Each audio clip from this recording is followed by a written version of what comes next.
There's no surefire resume for a vice president, but this year, one qualification may be more important than others, and that's ethnicity, specifically being a Latino. The Hispanic vote could be decisive in this election, and both parties want those votes. For Democrats, Julian Castro's name comes up over and over as a possible running mate.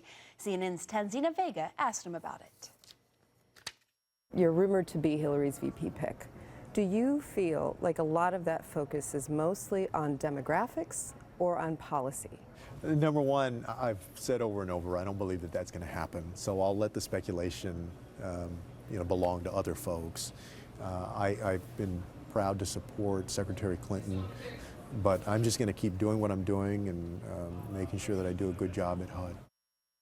And on the Republican side, the name you'll likely hear is Susana Martinez, second-term governor of New Mexico and a former prosecutor. A glittering resume in a swing state that has made her a top choice for VP.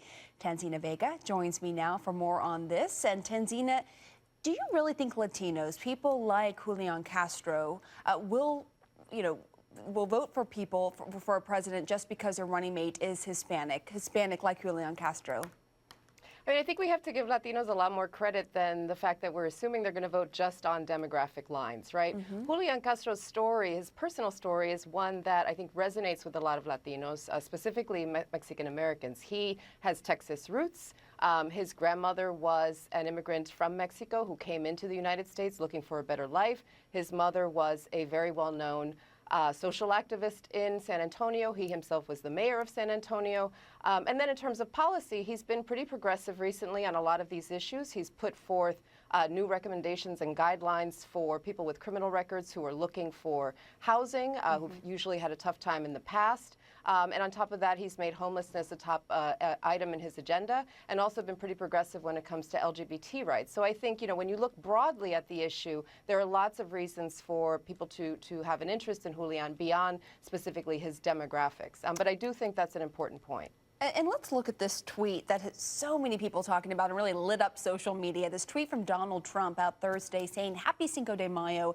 The best taco bowls are made in Trump Tower Grill. I love Hispanics!" Exclamation point. From your view, talking to people, did he further alienate Hispanics with that tweet?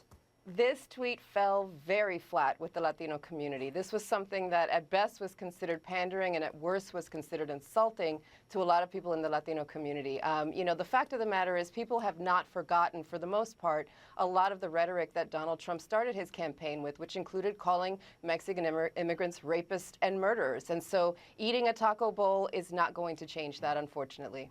And do you think, though, hypothetically, if Donald Trump does pick Hispanic as a running mate, that could have an influence on some of those Hispanics who right now wouldn't vote for him?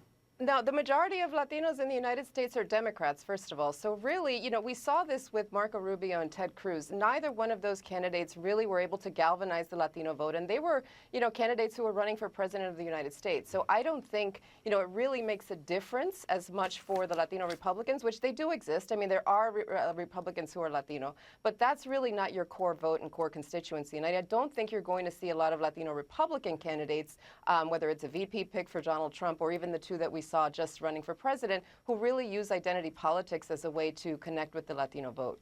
And you have a really interesting piece on CNN.com, and in it you write about the lack of Latino leaders. Do Hispanics want or need a national leader in your view? I think, part of the challenge with getting a national leader for the Latino community, and when we think of it as this monolith, right, is that it's one of the most diverse communities out there. We've got people from all different parts of the world. You have Mexican Americans, you have people who have been here for generations, you have Puerto Ricans, you have Dominicans. I mean, the list is very long. You have people who speak Spanish as a first language, people who don't. So sort of the idea that there's one, centralizing, or there could be one central figure who could sort of embody that, all of those layers of complexity and all of those different types of people, I think, is a real challenge. I think we're also in a moment right now where we're seeing this with the Black Lives Matter movement, for example. There isn't really a desire to have sort of a figurehead like there were, back in the 60s when people had, civil rights leaders sort of leading the charge. I just don't think that that's really something that's palatable. I think what you're seeing now is a lot of development in terms of local politicians and people who are starting to get groomed, like Castro, for potentially bigger positions. Really interesting perspective and context there. Tanzina Vega, thank you so much for that.